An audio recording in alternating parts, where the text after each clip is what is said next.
Today's episode of the Get Home Safe podcast contains explicit language that may not be suitable for all audiences. Listener discretion is advised.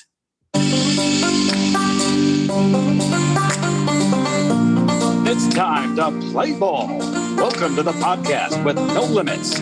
Whether it be sports, current events, or random thoughts, this is the place to step in and stay a while. Your host is a proud alumnus of Rio Hondo Prep, a former minor league baseball umpire, and a man with strong opinions. Welcome to the Get Home Safe podcast and your host, Matt Ursuma. Hey guys, and welcome to another episode of Get Home Safe. It's the middle of the week. It's Wednesday. I'm joined by Bill Barnes for the weekly Wednesday weigh-in. Good morning, Bill. Good morning. From last week, folks, I just want to apologize for my microphone being a little shitty. This week, I'm really going to concentrate on, kind of taking after a Kardashian sister and keeping something big and black near my lips. Okay. So I'll do my very best. Oh, you're off and running, Bill. Wow. You didn't expect that, did you? I did not. Some of the things we prepare for, others, Bill I wanted a raw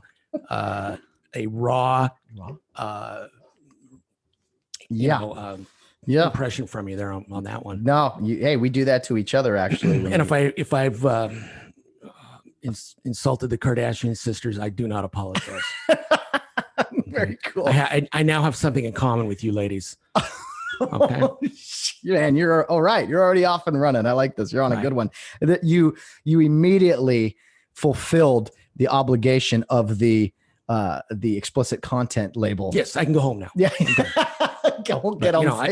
Part of my apologies is sincere. The other part is, we got some substandard shit here. Okay. I've got the stand-up mic. He's got the boom mic. The host gets all the good stuff. The guest that comes in, has to do this. There was no makeup person here for me today. I just supply my own wardrobe. The car that you usually send for me, I had to drive my own car here today. Yeah, so, different car. You know what? This is getting to be unacceptable. But we'll do the best we can with the. We try to do champagne work on a very light beer budget. That is.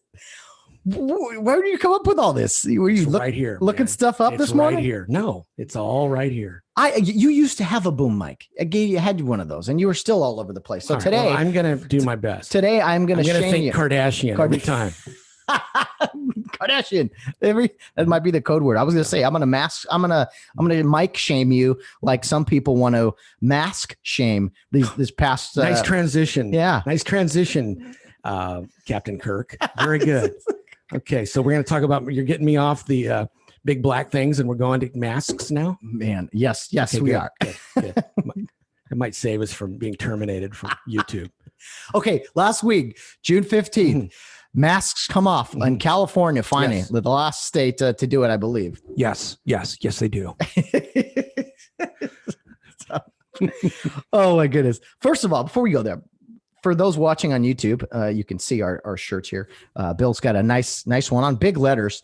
And explain it to those listening, Bill, not watching. It says, "I can't adult today." Wow. Which is no different than any other day. All right. But this is, I've put it into writing for those around me. Okay. So don't expect anything out of me of adult substance, adult decisions. You're forewarned.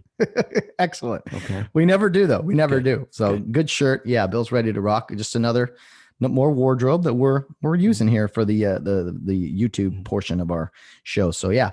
Okay. Back to the mask. So June 15th, we didn't think it was going to happen, but sure enough, mask mandate is done in California. Allegedly. Yeah. You can go. I went to Costco and a grocery store, 2 separate days last week and did not have to wear a mask. It was liberating, Bill. However, there was still quite a bit of people wearing masks. Oh, yeah. I would say about 80%. Yeah, 80% easy. I was in Riverside last Wednesday. I went into a Ralph's in a pretty nice area of Riverside. There's very few, by the way, but this one was a nice area. And I'm in there and I'm in line and I'm not wearing a mask because I don't have to.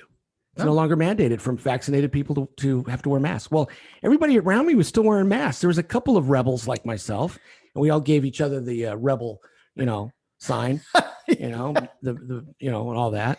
And this older gentleman, he had his basket. He walked by me. Oh no. And gave me like this stink eye, shitty look. I'm going, what's this guy's problem? Oh, he's probably pissed because I'm not wearing a mask. Then he gets in line next to the line I'm in. He looks over at me and he shakes his head. And I go, excuse me, sir, do I know you? I go, I can't really recognize you, 100% because you're wearing a mask and I'm not. So maybe you recognize me, but I don't recognize you. And he goes, it's quite, people that still need to mask up. I go, excuse me, sir, but maybe you didn't get the memo. All right. Masks are no longer required for those of us that are vaccinated. And he goes, well, I'm vaccinated too, but I'm going to, I'm going to just take it slow and take it easy. I said, well, wise decision, sir. For a guy your age, you don't have much time left. So that's a great decision. Oh, did you really tell him I said that to him. And the guy behind me started laughing. The lady 2 aisles over started laughing, and he just shook his head. And, I thought he was going to come over and some 80-year-old guy was going to challenge me, Had he not been 80, how would this have gone down? There'd have been a fist fight right there in Ralph's. Really? I guarantee you. But I think that, I wouldn't have said what I said, because unless it was an older person. So anyway, I got my point across. Yeah, I bet you did. Wow, way to go, Bill. Wow. But yeah, I take no pride or joy in insulting an older gentleman, but he started it. He didn't sound very gentlemanly. No, he wasn't. He was an asshole.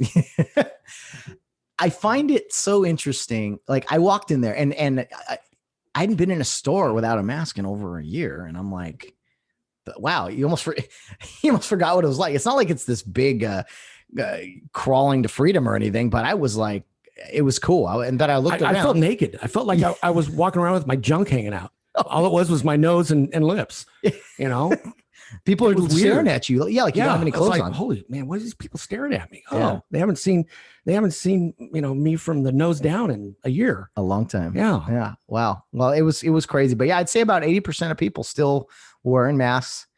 4 out of 5 people roughly. And I got some dirty looks myself. And I'm like, I'm not doing anything wrong here. Can you guys leave me alone? I'm just doing what our beloved governor said we could do. Yeah. He said, Newsom said, yeah, take them off. And he's not wearing one. Maybe it'll help. Like I said in the early show, maybe it would have helped him when he got assaulted by that vagrant in Oakland, the guy who threw a water bottle instead of a brick, which is what I was hoping for. What? I called the Alameda County Sheriff's Department after they booked him because I heard, it was breaking news that he'd been assaulted. I said, I got to get on the phone. So I called the Alameda. I said, hey, I want to post bail for the guy that assaulted Newsom. They go, sorry, sir. You're the 27,276 called in the last 5 minutes. He's been taken care of. Wow. So much like celebrities, bailing out rioters last summer. Exactly. That's very similar. Yeah. Interesting. We'll turn the tables on him. Well, so now maybe will this be a great awakening for Newsom regarding the homeless? No, he'll even say, well, he's even that much more impoverished and we need to give him more. He'll go the other way. No. Interesting. No. Okay. Well, yeah, I did see that. A governor assaulted. I was like, oh boy, here we go. Anyway, where's Lee Harvey Oswald when you need him? Oh, Bill, man, alive. What? He's dead. He can't be anywhere. It's a fictitious statement. All right. Okay. I guess I just asked a question. He's dead. Okay. Thank you. Oh my goodness. I'm not making a threat. I'm just asking a question about a really bad guy and from years past. Okay. All right. That's Jesus Christ. Everybody calm down. Calm down, folks. I guess so. Let's get to a couple questions, Bill. Got a couple questions for you. I hear a knock at the door. Is that the Secret Service?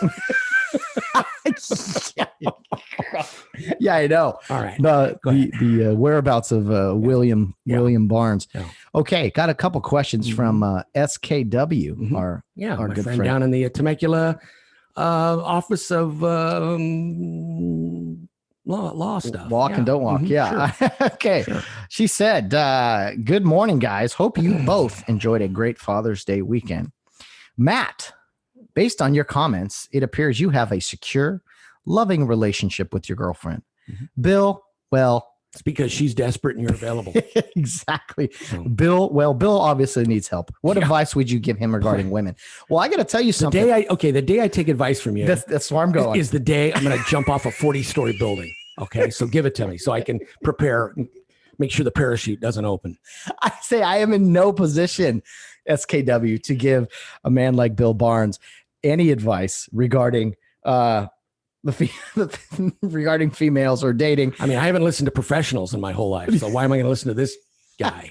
And I got news for you. Even if you don't know this, yes, my lovely girlfriend Valerie and I, who actually helped set us up was the man here sitting next to me. So Bill Barnes actually had to give me some advice and say, pull your head out and ask her out. Yeah. Will you? Yeah. So Bill doesn't need my advice. One of the biggest, mistakes I've ever made in my life, for Val's sake. For Val's sake.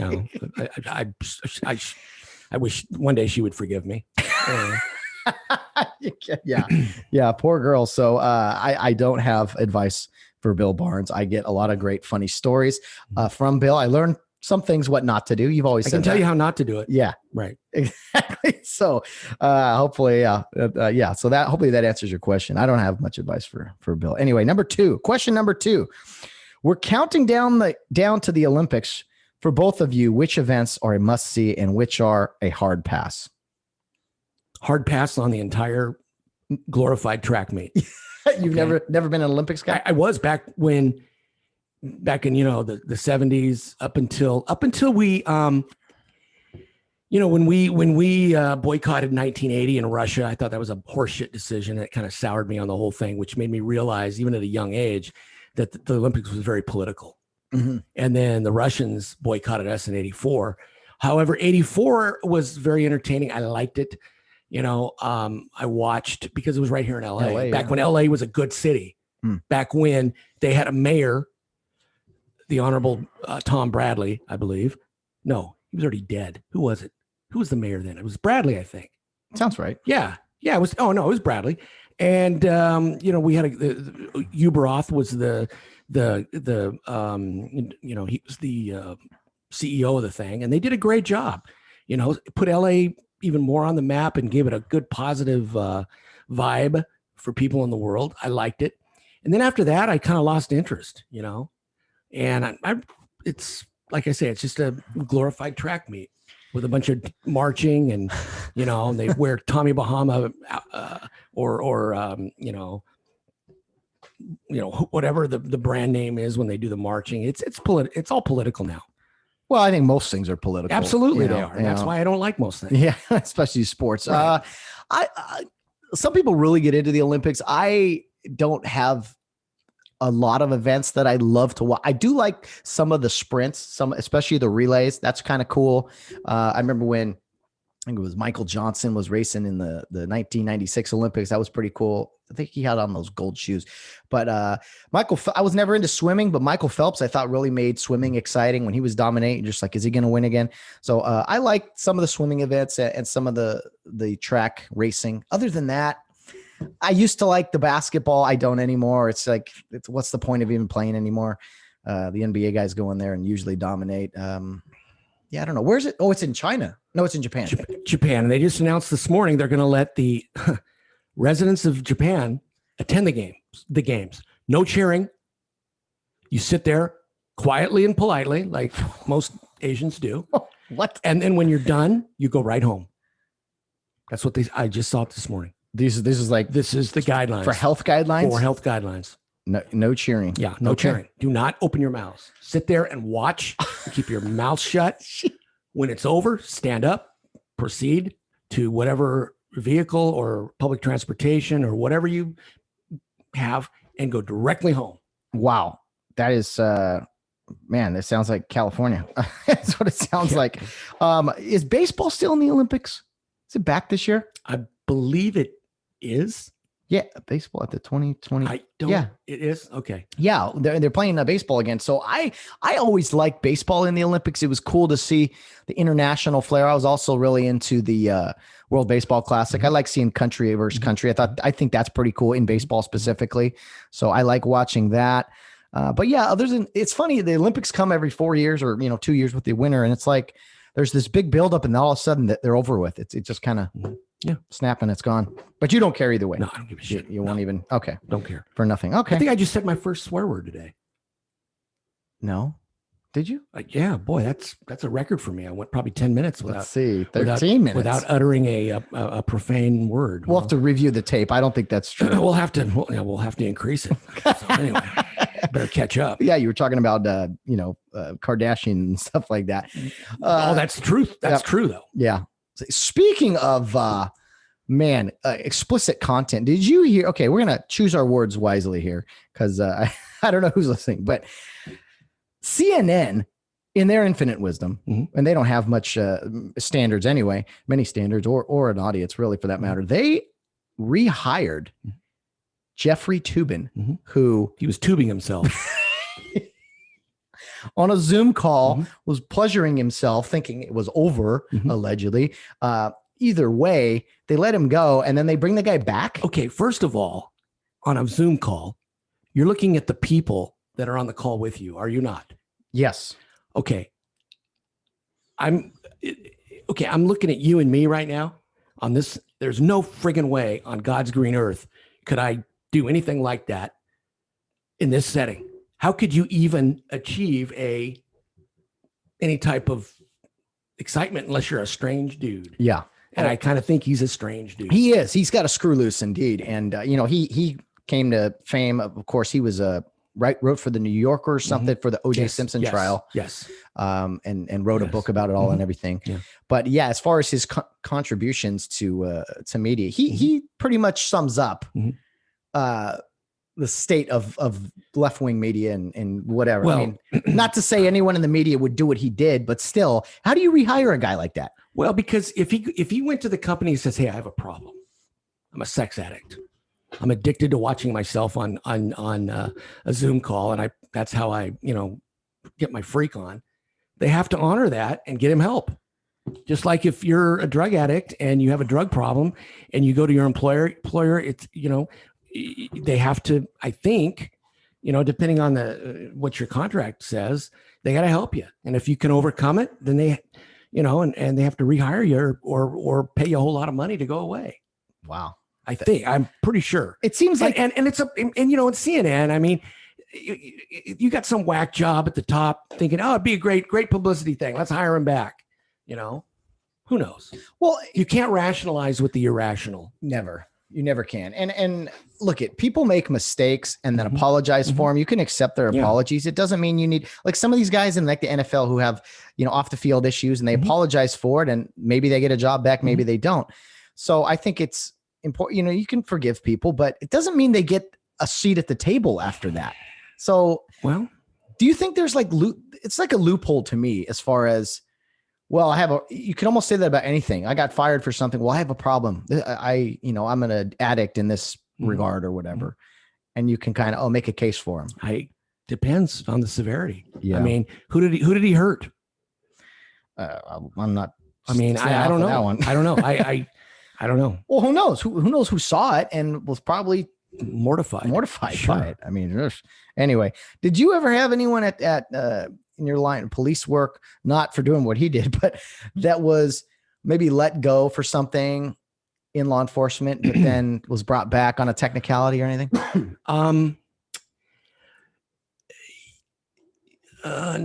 Yes and no. Okay. I mean, usually if they let you go and you won your job back, they'd find you, hey, I think you got a bad back. We're going to retire you. Oh, they would invent a nice little way out. Interesting. Okay. If it was criminal and they were, and after months of being on admin leave with full pay and there's criminal charges filed, then they kind of have the power to say adios without any type of way back. Gotcha. Yeah. So, some people get second chances. When you've got civil service protection, you're almost like a Supreme Court judge. Nobody can fire you unless it's really bad. You're a made man, huh? Yeah. Interesting. Yeah. Right. Well, that makes sense. Let's see. We did hear from our friend Todd Carson, who I know is probably watching a lot of college baseball right now. He had a question for you, Bill. I think he was intrigued from your story last week talking about Jay Johnson from Arizona. And he says, question for Bill. You talked about Sergio Brown. What other potential head coaches for Cal State Fullerton have you had interactions with, and what are they like? Mike Kirby, Ted Silva, Chad Baum, or, we can even name a few others, but of the guys you interacted with specifically, not their qualification, but just what are these guys like in your experience? Well, Ted Silva and Mike Kirby would come out to these scouting venues that during the winter that I would, used to coordinate and umpire a little bit with.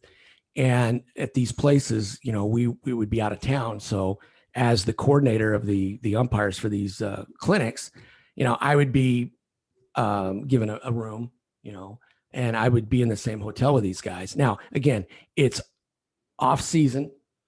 There's no mispropriety of socialization or anything. So we would sometimes find ourselves at the same table or at the same bar, at the place next door to the hotel. And we would talk, and we would keep it, we would talk anything but baseball. Oh yeah. And Mike Kirby is a very dynamic individual. He doesn't look like it, but Mike's a smart guy. And I can see why New Mexico State scooped him up. Smart guy, friendly guy, tells it like it is. When he was coaching, he was the same way. He didn't, he never worked guys when they didn't need to be worked. He was fair, very fair. Now, Ted Silva, same thing. Ted, nice guy. He was an assistant at Fullerton. I believe he was a pitching coach there, was he not? He was a pitching coach at Irvine, too. At Irvine, and then he also was at Nebraska. And when he was at Nebraska, he was out here, and I got to talk to him a little bit. And he's a fair, again, we're just men. We're just like everybody else, And we leave, I leave my umpire hat in the room. They leave their coaching hat in the room. We sit down. We talk about, the state of the economy. We talk about, things that come up in our lives other than baseball. Mm-hmm. So they're all fair, good guys. And who's the other one? Let's see. Well, Ted Silva. Chad Baum. I've never really had any real contact with him other than him coaching at third base. And he was always friendly. See, assistant coaches, they like to get on your good side. Yeah. They're the guys that like to come out. Good cop, bad cop. And go, hey, Bill, how's it going, man? How's the family? How's the wife? Well, I divorced her. Oh man, sorry to hear. If they could bring out pumpkin pie and coffee, they would. Yeah. But they're okay. They're okay. But again, and Sergio Brown. I never had problems with him. Yeah. A lot of guys had issues, man.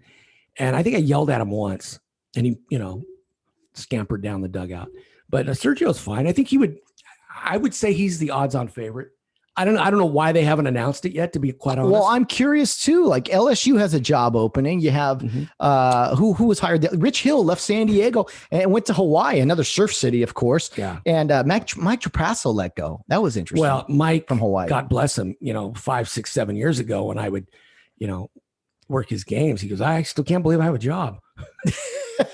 Because Hawaii they had a huge turnover over there in athletic coaches, but Mike.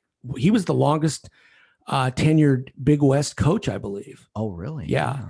And I wish Mike the best. He's a nice man, good guy. He can flame out. That was one of my favorite stories was you at Fullerton with him. Oh God, where he made the call at the plate. Christ. And Bill just goes, "You're trying to get a word in, Mike." And he's just he went ballistic, man. Every other word was fuck. And I'm going, and this game was on ESPN. Yeah. I mean, it was a big call at the plate, and it was before the must slide rule and all that shit. And his guy missed the plate. Yeah. Because if he'd have slide, he's safe. And he missed the plate. And the Fullerton kid tagged him out, and he tried to argue that it was obstruction, that it was this, it wasn't. I mean, he was getting his ass kicked too at the time. So I believe a lot of it was frustration, but oh my God, he was just a complete lunatic. That was at Fullerton. It was at Fullerton. Yeah, all fans are screaming. Oh my God. And the next night he was still pissed at me. I could tell. Oh yeah. Because I was working the plate the next night because I made the call at the plate on that night. We had to do a rotation. So I was at the plate when the third base guy went to third, just for you people that don't know. Yeah. College or baseball rotations of umpires, which if you do, you got way too much time on your hands. But anyway, so the next night I'm working the plate, and he had made a trip, and I said, and when they only have one left in the game, you kind of tell him, hey, Mike, you got one left. I did that in about the 8th inning. And I go, hey, Mike, you got one left. He goes, I can count. I'm thinking, okay, he's still butthurt. Yep. Okay, turn the page. Yeah. And then I saw him that summer at a deal out here on the mainland, and he was just his usual cordial self. Calm, yeah. Yeah, he was fine. But yeah, he was let go Hawaii. Rich Hill, who's been at San Diego forever. And we had kind of discussed that he would probably be out of there pretty soon. He goes to Hawaii. What do you think? Is that an upgrade for him? Yes, it's an upgrade for him as Rich Hill, because he's an outdoor guy. He's a surfer. He's into all kinds of extraterrestrial life and around you, and everything is just fantastic. And he likes to meditate, and he's all into that. And I think Hawaii, the North Shore, will fit him very well. Very much so. Yeah. He's something else. So now it'll be surprising to see who gets that job. Absolutely, San Diego. Yeah, I have no idea. I think be interesting. If he's still into coaching, if he still wants to be a college coach, I think Dan O'Brien would have an interest there. Where's he at? Well, he was at Santa Clara, and he was let go a couple years ago, and I think he's a scout with the Giants. And he was the former coach at UC San Diego when they were Division II. He led them to a very successful program there. Led them to a couple of World Series appearances in the Division II level. I think Dan would be interested. I don't know if they would, but that's the only person that pops into my mind, because Rich always had a high turnover of assistants. Yeah. Nobody ever stayed there long enough to get entrenched in there with him. I'm not sure guys wanted to work with him. That was my perception. Rich is, I would, just from my gut feeling, is probably doesn't delegate well. No. He likes to run the whole show. You do a great Rich Hill impression, by the way. When he comes out of the dugout. Okay, I'm about to lose it right now. Hey, Bill. Hey, Bill. Offensive timeout. Offensive timeout. I want an offensive timeout. Timeout granted, Rich. Okay. Rich is he's a guy, I've never really dealt with him off the field, but I'm sure he'd be a really fun guy to hang out with in a tiki bar somewhere, having a couple of drinks with an umbrella in it. Mm-hmm. He'd be pretty right. Fun. In fact, he did tell me back in I did a fall game down there one time, and it's pretty loosey-goosey in those games. Oh yeah. And I went down there, and that's the first time I'd shaved my head. And of course, if you know Rich has a shaved head. He's maybe a year or two younger than I am. In good shape. He surfs, all that good stuff. He's got that San Diego laid back, let's kick it mentality, which will transcend extremely well to Hawaii. But he did say, "Hey, Bill, I see you've gone the shave." He goes, "You look like a male model."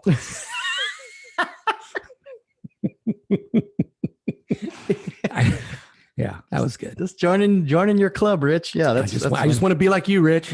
Well, hey, gotta say, you got the male model look going for you.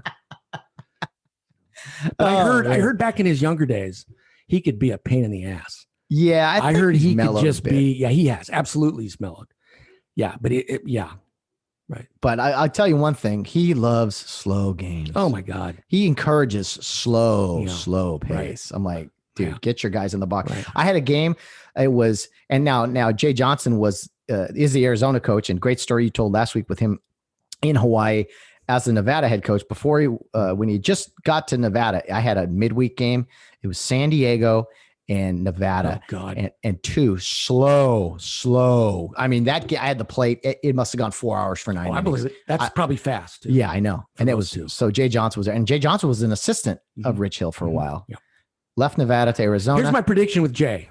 I think when the World Series is over, the College World Series is over, and Arizona either wins it all or they go 2 in barbecue. I don't know. Or they win, whatever. When it's over, I'm predicting Jay Johnson will be named the new head coach at LSU. Wow. That's a big job. I have no insider. That's just a gut feeling. And if I'm wrong, I'm wrong. No harm, no foul, no blood, no ambulance. Yeah. Okay. As Chick Hearn used to say.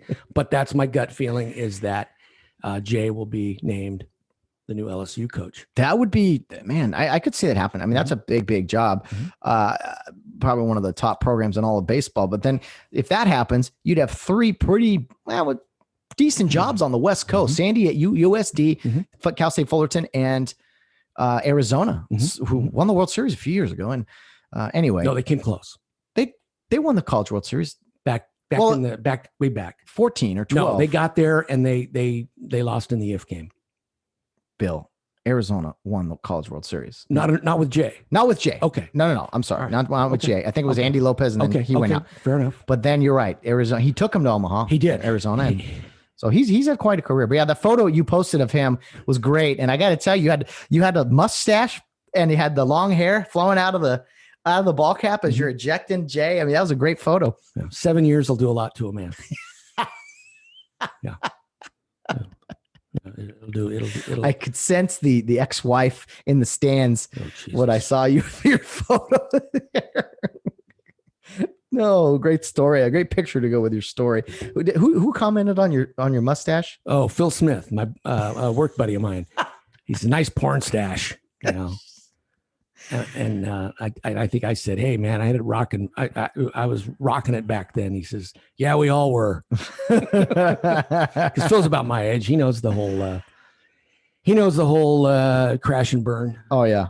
One thing with baseball, Bill, they're doing at the College World Series is they have this ump cam, and it takes you in what it looks like, right? For people who don't umpire, get back behind the plate, you can see what it's like. And I don't know. How would you feel about wearing one of those? Well, I don't think the weight of it is that big a deal because, as we know now, the masks that they make are feather light, and I don't think that camera weighs much. So that part wouldn't bother me. What would bother me is that psychological effect of you better get every pitch right, because if you don't, it's right there for everybody to see up close and personal from your angle, and it would make me probably bring it in a little bit. Okay. I would err on the side of it better be a good fucking pitch before it's a strike. That would just be me. Yeah, I'm sure when the spotlight's on, we all act a little different, but it's interesting. If people want to know what it's like to umpire, see what a pitch looks like, you see hitters' hands get in your way. You see all kinds of stuff back there. And so far, the boys have looked pretty good out there. Hendricks, Steve Mattingly had a good plate job the other night. Hendricks is in the World Series? Yeah. Jesus. What is this, his 27th series? Something like that. Well, yeah, he's a Omaha native, it seems like. He's got but anyway, the last week of June, you know where Jeff Hendricks is going to be. That's every year. Good way to put it. Yeah. Omaha. Indeed. If you're a process server, you need to serve him with a lawsuit. Just wait till the end of June and go to Omaha. You'll find him. Oh boy. Well, Bill, what do you make of this? I don't even know where to start with it. Major League Baseball, they're having this point of emphasis with sticky foreign substances. What is the fuss all about here? I don't know. I've really lost my interest in Major League Baseball this year. And it all stems from having a completely shitty commissioner who is behind all of this nonsense. Yeah. Let them play. Just play baseball, man. Like over managing. Micromanaging. Did you see the story the other day where the Baltimore Orioles AA team had to, because they canceled their hotels or something, they had to stay in their cars? What? Yeah. No way. Yeah. Their AA Baltimore affiliate, evidently,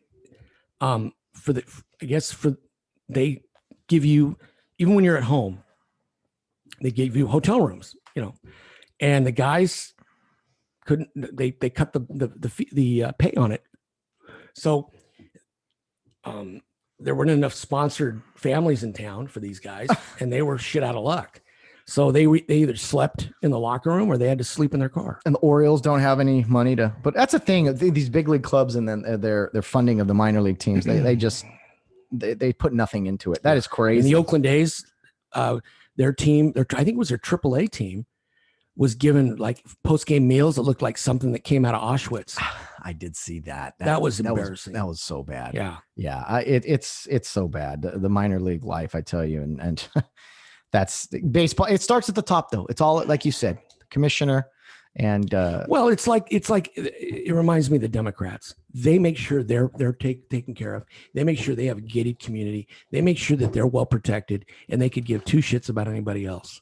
Yeah, that's pretty accurate. Pretty accurate indeed. It all runs downhill, of course. Yes. So okay, yeah, I'll tell you this. We don't have to get into the sticky substance. Yeah, thing. you know what? There's going to be problems. I'm telling you right Yes, now. They're telling umpires to enforce this stuff.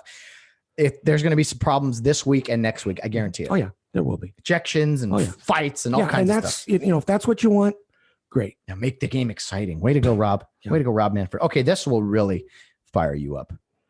Are you ready for this? I sent you. We haven't got a clear reaction from you yet. I mentioned it to you. Mm-hmm. There's way too many college football bowl games, and there's one more that was added that is already too many, or we'll add to the list. Los Angeles is going to be played this upcoming football season at the new stadium, SoFi. Bill, it's going to be called the Jimmy Kimmel LA Bowl. Okay, first of all. Jimmy Kimmel is the biggest hypocrite in Hollywood. Mm-hmm. He did the blackface thing for Karl Malone. He used racial and gender insults when he was at K-Rock with the Kevin and Bean back in the 90s. You know, he was Mr. I don't give a shit. I'm cool. I'm out there. I'm like a rebel. Blah blah blah. Now all of a sudden, he's the little shitbird darling of Hollywood. And he's this woke, cancel culture, orange man hating talk show host. A complete, I don't think the guy's ever had an original thought in his life. He goes with the flow. And preaches about us all on morality. Yeah, right. Yeah. Okay. The other thing, Adam Carolla, his old partner from K-Rock back in the day, and then the Man Show. Adam, I'm sure, has had several back surgeries from carrying him all those years. Mm-hmm. And now that Kimmel is, quote, made it, and Adam is doing, like us, doing podcasts, and I still like him. I always thought Adam Carolla was really, really smart, on point, and good. Mm-hmm. Okay. And I still do. He didn't change. Maybe because he didn't change is why his career kind of stagnated. Whereas the suck-ass Kimmel moved up because he was, Well, I think Carolla's doing just fine. He's one of the best podcasts probably out there. Is the most popular. He doesn't have a late night show. Well, who watches that? His idiot does anyway. Well, exactly. Nobody would. Yeah. Because. Yeah. So anyway, my deal is with Kimmel is, back when he was with he's changed. And when he was with Adam on the Man Show, remember the Man Show? Yeah. I mean, talking, beer juggling, beer guzzling, being a man's man and all that. And then, looking at women on trampolines and being kind of quasi-sexist on the show, which we all thought was hilarious and funny, I mean, now he's done a complete 180, and he's just, a complete jackass, in my opinion, and, his production company back then was called Jackhole Productions. Well, wow. He's become that guy. Oh, I don't think he's that funny. He's not. I try to put aside my political feelings about him, but he's not that funny. No, his sidekick, little Hispanic dude's funnier than he is. Oh yeah, not Ozzy. What's his name? What is his sidekick? Yeah, whatever it is. Yeah, he's funnier. He's a lot more funny. Yeah. Guillermo. Okay. Yeah, Guillermo's funnier than he is. Yeah, and I don't watch him either. I watch a rerun of How the West Was Won or some shit before I'll watch any of those three idiots on late night. Late night TV has gotten so bad, man. I mean, they wouldn't make a pimple on Johnny Carson's ass. I was gonna say, okay, Johnny Carson rolled it over his grave, man. After the Tonight Show was so good, and even Joey Bishop or any of those guys back in the day, any of those guys that tried to compete with Johnny, they were good. They were good, but not Johnny ran. He was the king, man. Mm-hmm. And he put it all into the show because off the camera, from what people say, he was an asshole. Really? Oh yeah, just an unfriendly prick. Oh, I didn't know Johnny. This. Oh yeah. And when he drank, he was a bad drunk. Ooh, yeah. Learn something new every day. Oh wow. yeah. I mean, can research it. And he, and he held a grudge too. I mean, when Joan Rivers got her own show, because she used to be his every Monday replacement, he never talked to her again. What? Yeah, he was a He was a vindictive. Now, I don't know if he was vindictive, but he held a grudge, and he was not a nice man, especially when he drank. Wow, things are not always what they seem. No. That's interesting. No. Well, anyway, he was still his show. That was late night TV. He was absolutely. I mean, gold standard. I mean, he had a wit about him that was just unbeatable. Yeah, he was great. Man. Yeah. I still watch his reruns on the on whatever that cable channel is that they run. Oh, I bet. Yeah, he's funny. Pretty good. Yeah. Bill, I saw a documentary on Showtime, 4 parts, 1 hour each. It was called The Kings, and it was about the four big fighters in the 1980s: Roberto Duran, Sugar Ray Leonard, and Marvin Hagler, and Tommy Hearns. And it was really well done. But it wasn't. It's good for a boxing documentary, but it was also showing Reagan being president and what things were like in the 80s and everything. I thought it was really well done. And someone who kind of was involved in this document was Don King, and I know your first episode on this podcast way back in April of 2020, when you were finishing up, you finished up your episode with me. You go, "Only in America," as Don King would say. You were. I don't know why I thought of that when I saw that though, because that was your first appearance, first of many, and here we are. Wow. Well, we've really moved up. Don King, Bill Barnes, Mr. Don King. Yeah, he could sell ice to an Eskimo. He's pretty out. He's pretty. He's got a way about him. He was just a fight. He was always putting together these fights. That was his big deal. He was a promoter, and he would go and promote. What fight promoters do. I really don't know what they do other than promote fights. Yeah. They get the ring, they get the the venue and all that stuff. Doesn't sound like a bad gig, man. No. Like, okay, hey, you guys want to see this or not? Let's make it happen. But yeah, I guess I don't know exactly. I thought he had some like legal trouble or something. I heard he was. I heard bits and pieces. Don King really doesn't interest me. No, I really don't know about the guy, but I had heard that he had something to do with maybe a murder, that it was a hit. Somebody owed somebody money. I don't know. Yeah, he spent 4 years in prison and had been convicted of manslaughter. Well, there you go. So anyway, without details, they went into a little bit of it in the documentary. It was really good, but it was cool seeing there was a little bit of bashing of Reagan, which I didn't like, but overall I thought it was pretty good, and it gave Reagan some credit too. Well, Reagan was an old school guy who didn't put up with people's shit, and he did. It was basically, pull yourself up. That's what I gathered. Or or you can sink in the streets. We're not going to help you. Yeah, you got to help yourself. Yeah, right? Exactly. And we all should help ourselves. I mean, that's the beauty of what America used to be. We'll pay to stay home. Yeah, and people are not get their jobs out there. Bill, we've mentioned this. There's help wanted signs everywhere. Mm-hmm. People are not doing it because you can make good money. I was offered a bartender job, really, at a place, and with no experience. I said, as long as if all I have to do is pull the beer thing and put up a beer, and you tell me how to work this register here, I'll help you out. Otherwise, I'm not going to sling drinks.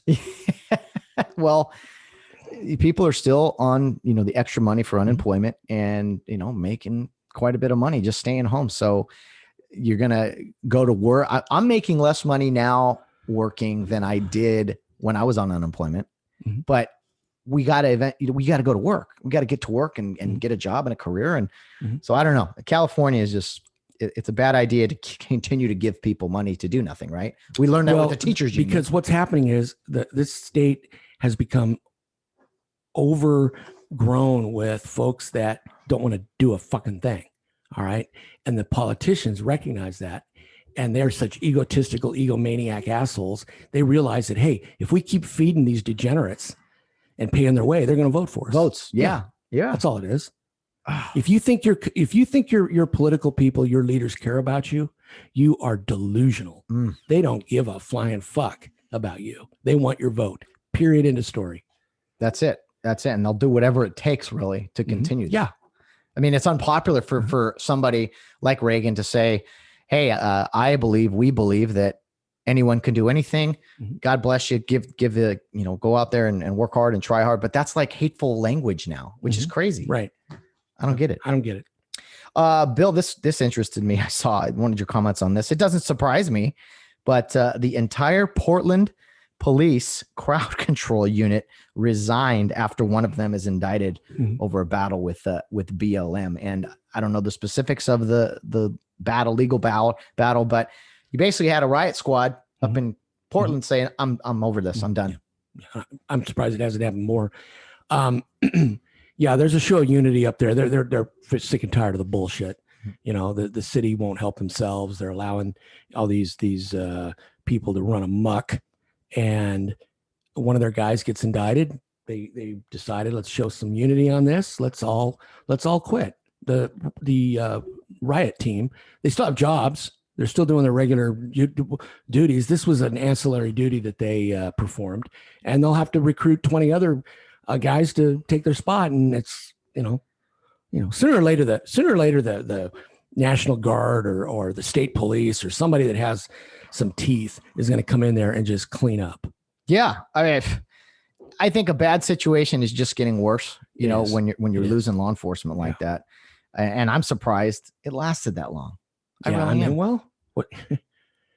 It's Portland. It's Portland, man. It's crazy. As bad as California. Once again, you cannot rationalize with the irrational leaders in that. Is Portland run by Democrats or Republicans? I'm joking, of course, but it's surprising. It's surprising the pattern. That's all I'm saying. All these cities, Chicago, Mayor Lightfoot. There's another rudderless ship. She and her. Oh my goodness! Every time she speaks, Bill, I want to pull my hair out. Makes my ears bleed. Well, I did, and you can see the. Yeah.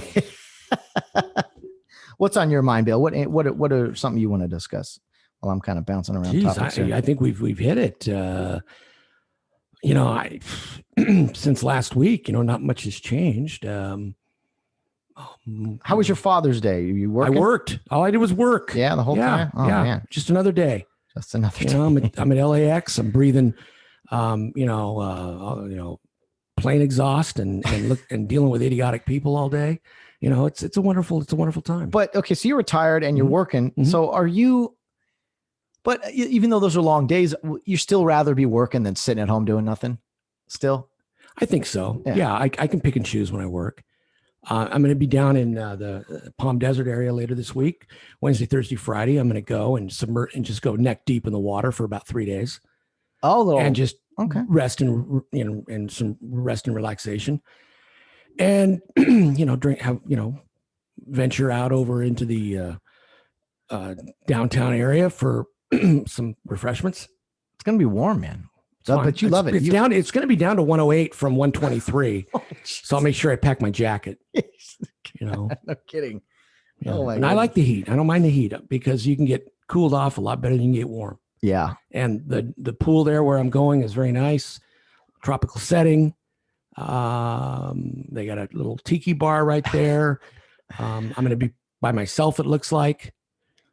So no one's going to fucking bother me. Oh man. Just some solidarity, just a man alone with his thoughts. Oh, beautiful. I love it. Well, how is, I don't know if we ever shared our Palm Springs story when we were umpiring. Did we have one? We did. Oh, Jesus. That's right. Oh, I don't think we've ever. Oh, God. It's like my first game. They used to run this summer league. They still do. They still have a team down there. Yeah. And an old minor league stadium, right? Palm Springs Stadium. Yeah. The Angels back in the 60s, 70s, and early 80s. That was their spring training home. Oh, wow. So they would commute to Phoenix? They would do games? it. Yeah. And then Yuma had a team. Yuma was the Padres. Okay. They start with the Angels would start. They'd go to Holtville, right? And they'd do their basic training there before the games would start. And then when the game started, then they'd transfer over to Palm Springs, and they would commute from Palm Springs, Yuma, then they'd go into Phoenix, and then the teams from Phoenix. But everybody loved to go to Palm Springs back then because Palm Springs then was a very, very fun place. Palm Springs, the folks there have now transcended down to Palm Desert.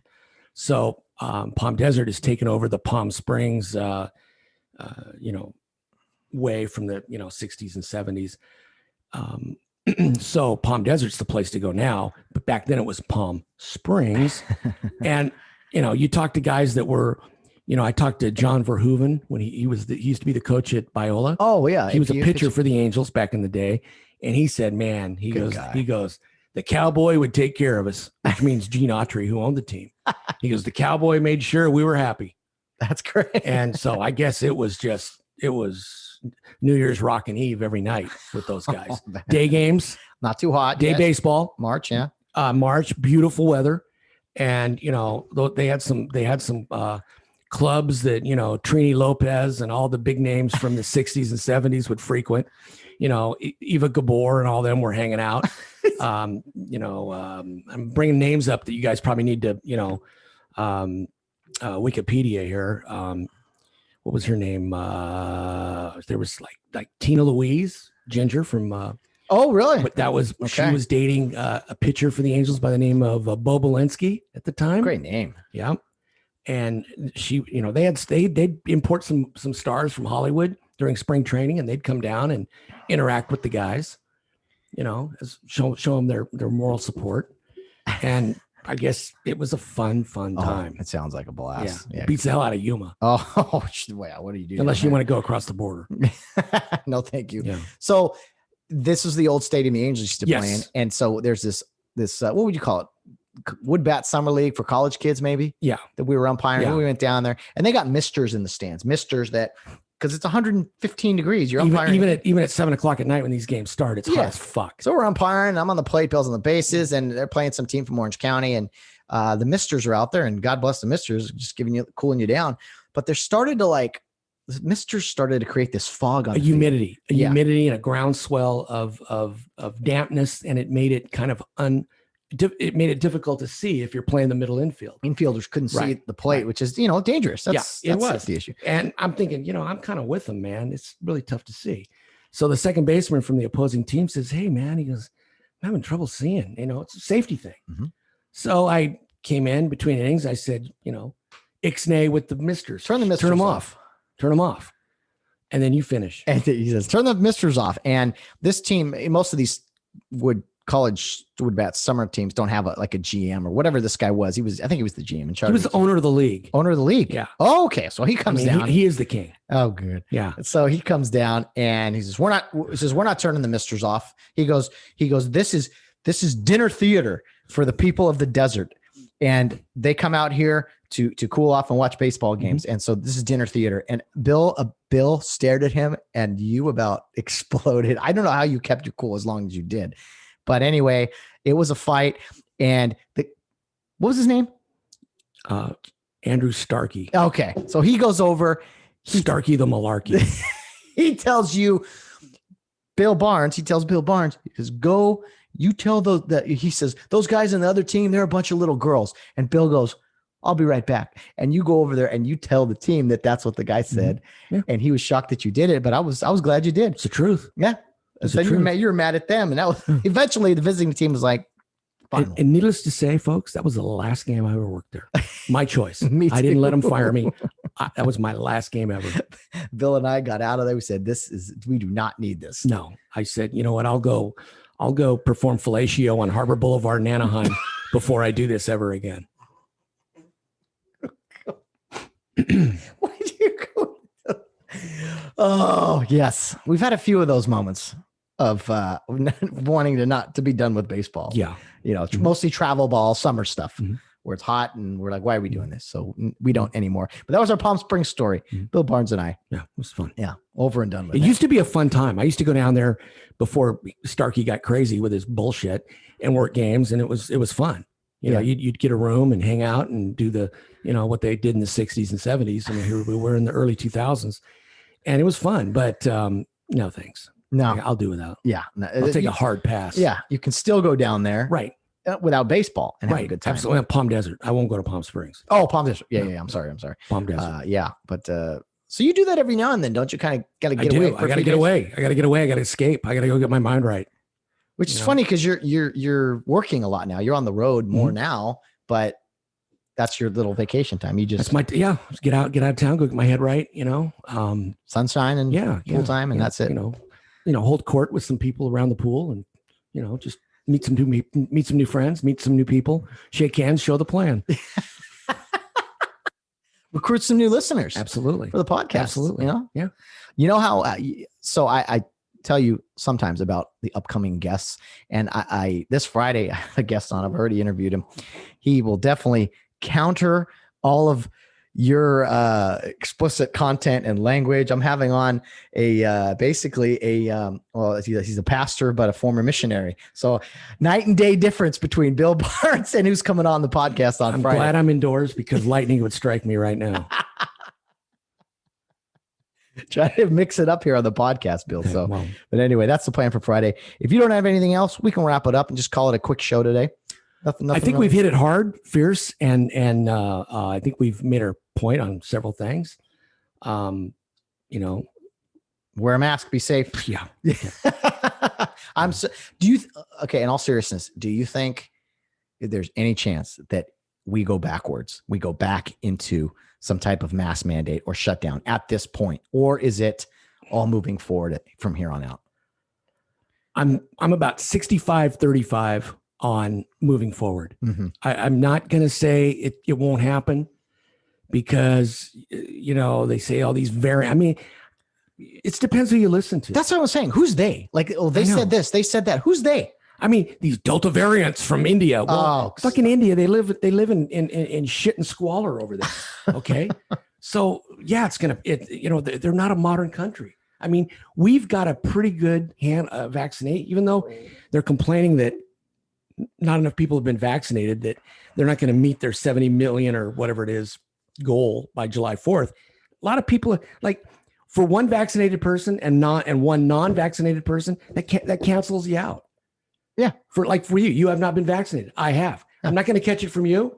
You're not going to catch it from me. Yeah. We're in the room here. Now you may get it from some other person that's not, but I think there's enough of a mix now to where I think we're okay. That's a good point. Absolutely. And will there still be some? Yes, there'll be some cases, but I don't think it's going to skyrocket. The numbers are going to skyrocket like they did, because I think a lot of those numbers were inflated, and just like the votes for Joe Biden were inflated. I think that the numbers on the virus were inflated somewhat back when it was fashionable to do that. I have some conspiracy theories of my own and things I never thought would be true. I think this whole thing, well, it was used as a weapon somehow. I don't know who was involved in this, but this whole creating of a virus, this doesn't just happen. I mean, it has, I guess, but the way in which it didn't happen on Bill Clinton's watch. It didn't happen on Barack Obama's watch. You know, it didn't happen on the moderate Republicans' watch, but it sure as fuck happened on Donald Trump's watch. It's interesting. It's towards where it was re-election time, and he would have won hands down.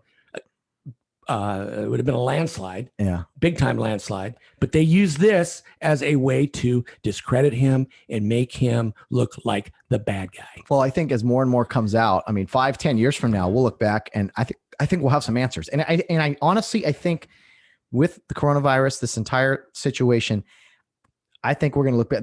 I think there's some true darkness, dark. Absolutely. That is caught. Absolutely. It's crazy. Absolutely. I agree 100%. Who was involved? Who made the call? Like, I want the truth. And I know and that little shitbird Fauci's right in the middle of it. Faucinated. We've all been Faucinated, falsinated, whatever you want to call it. Yeah. He's right in the middle of it, which is crazy. Mm-hmm. The head of the remember, he's the guy that hasn't had a stethoscope on in 50 years. He hasn't prescribed an aspirin in 50 years, but he's in a position to make all these decisions. You know what's funny? How about an actual MD making decisions, a practicing MD? Yeah. That's a practical applicator to what's going on. Well, It's not some guy that got a degree in medical theory. Oh yeah, you need a football coach. You don't hire a baseball coach. I'm like, well, he's a coach. He should be able to. It's like you don't hire the color commentator for the team who has never played a down in his life to be the coach. Mm-hmm. No, absolutely. I think, we're going to find out a lot more here down the road, and there'll be a lot of people who are like, see, I told you, this is why you don't trust the government or whatever. And you know what? The more and more conspiracy theorists seem to become right on more topics over the years, which is crazy. It really is nuts. But I agree. We'll find out. Anyway, Bill, stay safe out there. Enjoy your trip next week. We'll try to record before you head out, huh? Next week? It's this week. Oh, it is this week. This week. 2 days. Wednesday. As you're listening to this, folks, I'll be up to my neck in water in a pool with a nice slippery drink in my hand. and a couple of Playboy centerfolds on the other. Sounds like a great time. Yeah. Who's to say that they were the centerfolds in 1964, but they'll be there. Oh, it's fantastic. Well, I'm sure you'll have some stories for us that we can use for next week. Some interactions. Yeah, sure. I'm curious. And if I don't, I'll make them up. Yeah. No mask at the pool though. No mask. Remember when you had to wear a mask at the pool? Was it Mexico somewhere? No, it was in Laughlin. Oh yeah, that's right. Oh, that's a whole nother story. Song and dance. That's crazy, man. Right. No. What? We'll get after it and see what we can do. Try not to fight any 80-year-old man. Well, there's plenty of 80-year-old men out in Palm Desert. Trust me. So that'll be lecturing. No, I'm just don't give me the stink eye like I'm some degenerate shitbird. I'm just doing what I'm told to do. Wear a mask if you want. I mean, it's like it's the equivalent of wearing mask in a car by yourself. People were doing that too, and that was rather than wear a mask, folks. Stay the fuck home. Get off the roads. Yeah. Get off the roads. Stay the fuck home. Sure. Make it easier for me to navigate around this, the freeways of the greater Southern California. Oh, it's I don't know what's so great about it. It's going to be quite a summer. I'll tell you, with everyone, things opening up, people getting back to normal. And people are acting crazy. It's like they've been, cooped up in a box for a year, which they have. And now they get out and they go crazy and there's all kinds of shit going on. People going crazy on airplanes. People go crazy on the freeway. People going crazy in grocery stores. People are going crazy here, crazy there. The world is crazy right now. The world is crazy. Yeah. Good note to go out on. Well, be safe out there in the crazy world, Bill. And guys, thank you for tuning in to this edition of the Weekly Wednesday Weigh-In. Another fun episode on the Get Home Safe podcast. Bill, have a good trip. Mm-hmm. I'm sure my microphone was a little better today. You did great, man. Kept it right there. I didn't have to shame you or anything. No, I've kept it right there. Man, great job. Bill Kardashian. All right, guys. Thanks again. And as always, no matter what you're doing, whether you're out on the town or rounding third base, get home safe.